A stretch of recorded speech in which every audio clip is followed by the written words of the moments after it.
শুক্রবার সন্ধ্যায় সংঘর্ষের ঘটনা ঘটেছে। বেশ কয়েকজন আহত হয়েছেন। ঘটনাস্থলে সেনা ও পুলিশ মোতায়েন করা হয়েছে। অবশেষে জুমার পরে গোপালগঞ্জে ফিরে এসেছেন শেখ হাসিনা। শেখ হাসিনা ফিরে আসার খবরে রীতিমতো উত্তাল হয়ে গিয়েছে গোপালগঞ্জে ঘিরে আবার 144 ধারা। এদিকে আজ শুক্রবার সন্ধ্যায় ভয়াবহ রূপ নিয়ে শেখ হাসিনা ফিরে আসে। গোপালগঞ্জ সহ সারা দেশেই তুলপাড় পরিস্থিতি করে আওয়ামী লীগ কর্মীরা। দেশে এই মুহূর্তে কঠিন অবস্থা চলছে, সবাই আতঙ্কে আছে। বিএনপি কোনদিন উন্নতি হবে না, ছাত্র দল তো ডুবাইছস, আর বিএনপি রে ডুবারি তালে আসছ, এরপরেও তোরা একটার পর একটা স্ট্যাটাস দিতেছস। দেখি না বাংলাদেশে তো হাসিনাও ইলেকশন করলে 24-এ আইছিল, 6 মাস টিকে নাই। এই হালার পোহালা, এরা কি 6 মাস পরে যাইব গা? এই টোকাই সমন্বয়ক গুলার মৃত্যু ভয় কাজ করছে। এই টোকাই সমন্বয়ক গুলা হঠাৎ করে নিঃস্ব হয়ে গিয়েছে। মনে হচ্ছে বাংলাদেশে কি একটা মিসিং। তারা 5 আগস্টের পরবর্তী সময় এই 8 থেকে 10 মাস বাংলাদেশের মধ্যে এমন কোন সেক্টর নাই যে বালপাকনামি করে নাই, এবং এমন কোন রাজনৈতিক দল নাই যাদের বিরুদ্ধে কথা বলে না। দর্শক, রাজনীতিতে আরেক দিক থেকে তোলপাড় শুরু হয়ে গেছে। আসলে ডাকসু নির্বাচন আমাদের পুরো রাজনীতিকে নাড়াচাড়া দিয়ে তছনছ করে দিয়েছে। হিসাব নিকাশ পাল্টে গেছে। আপনার হাসিনাকে চান, তাকে ক্ষমতায় আনতে চান, প্রধানমন্ত্রী পদে চান, তাকে আপনি ঢুকাতে, তাকে আপনি আবার দেখতে চান গণভবনের ক্ষমতা, আবারও চান তাকে রাষ্ট্র চালাইতে, আবারও প্রধানমন্ত্রী পদে বসতে।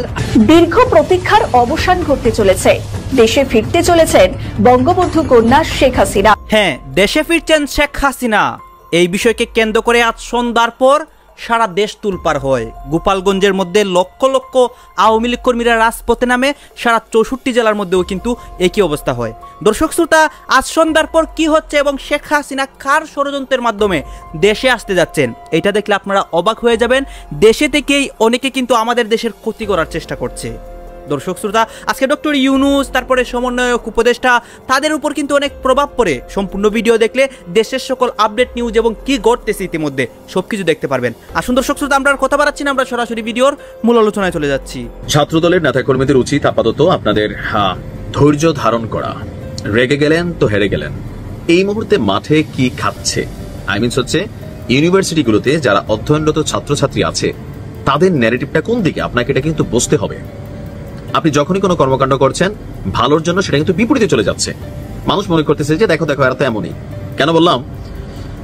জাকসুতে যে নির্বাচন হচ্ছে সেটা নিয়ে প্রশ্ন আছে, তবে সাধারণ ছাত্রছাত্রীদের বক্তব্য প্লাস প্রশাসনের বক্তব্য যে না, জাকসু নির্বাচন ফাইন। এখানে ছাত্রদল যেগুলা বলছে এগুলা গুজব। আবার শিবির বলতেছে যে ছাত্রদল বলতেছে পুরো সিস্টেম তো কইরা ফেলছে। এগুলো না পাল্টাপাল্টি বিতর্কের মধ্যে গতকালকে জাকসুতে ছাত্রদল একটা বিক্ষোভ মিছিল করছে। আর সেই বিক্ষোভ মিছিলে পেছন থেকে একটা আওয়াজ তৈরি হয়েছিল, ভুয়া ভুয়া। ভাবা যায়। আমার আলোচনার বিষয়টা এখানে না, আমার আলোচনার বিষয়টা হচ্ছে অন্য জায়গায়, যে বিএনপিকে টেকনিক্যালি জামাত কিন্তু একটা রোস্ট করে ফেলছে। রোস্টের বিষয়টা কেন বললাম? আমরা যারা ইউটিউবার বা কন্টেন্ট ক্রিয়েটার আছি, আমরা একজন আরেকজনের রোস্ট করি, কিন্তু এখন জামাত যেভাবে রোস্ট করছে এটা ঐতিহাসিক একটা রোস্ট হয়ে গেছে। আব্দুল হালিম, জামাতের সহকারী সেক্রেটারি জেনারেল বড় পদে আছেন মাওলানা আব্দুল হালিম, তিনি বেশ কয়েকটা বক্তব্য দিয়েছেন। এর মধ্যে গুরুত্বপূর্ণ যে অংশটা আমার কাছে মনে হয়েছে যে আগে যারা নির্বাচনের আগে রাজাকার ট্যাগিং ব্যবহার করে পাশ করতে চেয়েছে তারা এখন নির্বাচন বয়কট শুরু করেছে। আপনি ফোকাস অংশটা হচ্ছে যারা অতীতে প্রতিনিয়ত নির্বাচনের দাবি করতেন তারাই এখন নির্বাচন বয়কট করা শুরু করেছেন। এটা তো এক ধরনের দ্বিচারিতা, মানে একই মানুষ বাট ডাবল স্ট্যান্ডার্ড চরিত্র। এখন তিনি গুতাটা কোথায় মারছেন বুঝছেন না? যে বিএনপি চাচ্ছে ফেব্রুয়ারিতে নির্বাচন করতে হবে, সরকারের মাথা গরম করে ফেলতেছে, রাজপথে নেমে যাবে। এবং কি ইন্টারিম যিনি আছেন ডক্টর ইউনূস, তিনিও নির্বাচনের দিকেই ধাবিত হতে চাচ্ছেন। কিন্তু জামাত চাচ্ছে নির্বাচনটা একটু পরে হোক, পিআর হোক, গণভোট হোক, আরো এখানে লেভেল প্লেইং ফিল্ড হোক। কিন্তু চাকসুর যেই ছাত্রদল তারা যখন বলল যে আপনার তারা নির্বাচনে যাবে কিনা, এটা এখন একটা বিষয়, লেভেল প্লেইং ফিল্ড তারা খুঁজতেছে। অপরদিকে জাকসুতে নির্বাচন বয়কট করলো ছাত্রদল। তো এই যে বক্তব্যগুলা বা এই যে কর্মকাণ্ডগুলা, এগুলাতে বিএনপি নির্বাচন বয়কট করতেছে, কিন্তু যে বিএনপি নির্বাচনের জন্য ফেনা তুলতেছে, এই জায়গাটাতে গুতা মারছে কে? এই জামাতের যিনি সহকারী সেক্রেটারি জেনারেল আছেন আব্দুল হালিম। এবং তিনি একটা গুরুত্বপূর্ণ বক্তব্য দিচ্ছেন, এটা অনেকেরই মাথায় রাখা উচিত। এই মুহূর্তে 5 আগস্ট পরবর্তী বাংলাদেশে রাজাকার শব্দটার যেই নেগেটিভিটি ছিল বা ধরেন একটা পাপিষ্ট ফিল ছিল, ওই ফিলটা অনেকাংশে অনেকের মধ্য থেকে কাইটা গেছে। দর্শক, রাজনীতিতে আরেক দিক থেকে তোলপাড় শুরু হয়ে গেছে। আসলে ডাকসু নির্বাচন আমাদের পুরো রাজনীতিকে নাড়াচাড়া দিয়ে তছনছ করে দিয়েছে, হিসাব নিকাশ পাল্টে গেছে। যেই বিএনপি যারা ফেব্রুয়ারিতে নির্বাচন চায় না, নির্বাচন বয়কট করার কথা বলছে, তাদেরকে কত হুমকি ধামকি ষড়যন্ত্রের কথা বলছে, তাই না? যেমন সালাউদ্দিন আহমেদ 26 আগস্টের পত্রিকায় এসেছে তার বক্তব্য, যারা নির্বাচন বয়কট করবে নিজেরাই মাইনাস হয়ে যাবে। এখন বিএনপি ধারাবাহিকভাবে নির্বাচন বয়কট করছে এবং বয়কটের হুমকি দিচ্ছে। যেমন আপনারা দেখেছেন যে জাহাঙ্গীরনগর বিশ্ববিদ্যালয় ছাত্র সংসদ নির্বাচন জাকসুতে তারা বয়কট করেছে, মজা না? এবং চট্টগ্রাম বিশ্ববিদ্যালয়ের কথা বলছে যে বয়কট করব, মানে অংশগ্রহণ করবো কিনা ভেবে দেখবে, এর অর্থ হচ্ছে অংশগ্রহণ নাও করতে পারি। আসলে হিসাব তো ক্লিয়ার যে বাংলাদেশের কোনো বিশ্ববিদ্যালয়, এমনকি কোনো বড় কলেজে ছাত্রদল জিততে পারবে না, সম্ভব নয়। জনগণ এই চান্দাবাজদের বর্জন করা শুরু করেছে। এই জায়গায় কারচুপির অভিযোগ তোলা, পিছু হটা, নির্বাচন বর্জন করা, এইসব নাটক করা ছাড়া তাদের সামনে আর কোনো উপায় নেই।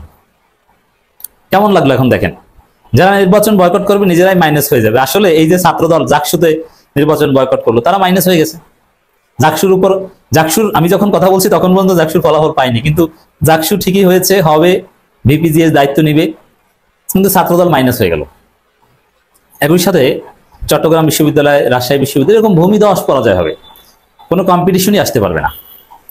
স্বতন্ত্র কিংবা এই বাক্সাস বিভিন্ন জায়গায় কম্পিটিশন আসবে, যেমন জাহাঙ্গীরনগরে বাক্সাস ভালো করবে বলে আমরা ধারণা করছি, কিন্তু ছাত্রদল কোনো লাইনেই নেই।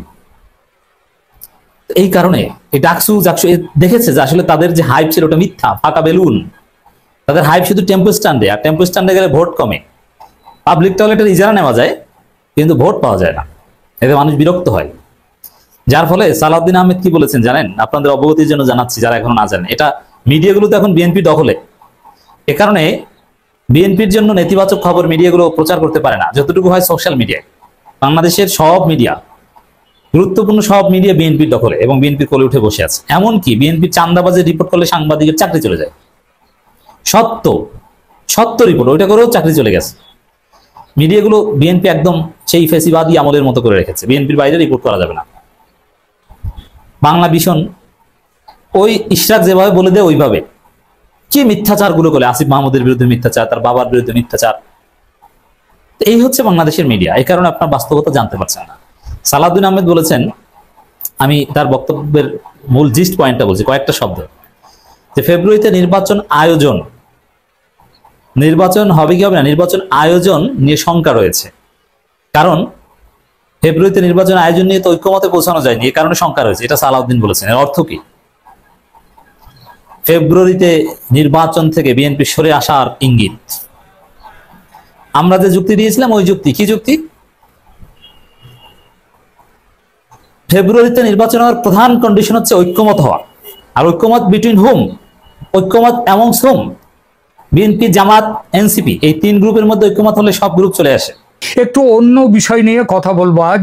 বিষয়টা হলো ফ্যাসিস্ট শেখ হাসিনা বনাম গণতন্ত্রী, মুক্ত চিন্তা, রতন্দ্র প্রহরী, শান্তির নোবেল জয়ী মোহাম্মদ ইউনূসের এই শাসনকালের একটি তুলনামূলক আলোচনা। বাংলাদেশের শহরে, গ্রামে, মাঠে, ময়দানে কোনো সাধারণ মানুষকে প্রশ্ন করুন, হাসিনা আমলে কেমন ছিলেন আর এই ইউনূস আমলে কেমন আছেন, কি উত্তর আসবে সেটা নিশ্চয়ই আমাকে বলে দিতে হবে না, কারণ এই উত্তরটি শুধু দেশ নয়, দেশের বাইরেও আজ বহুল প্রচারিত।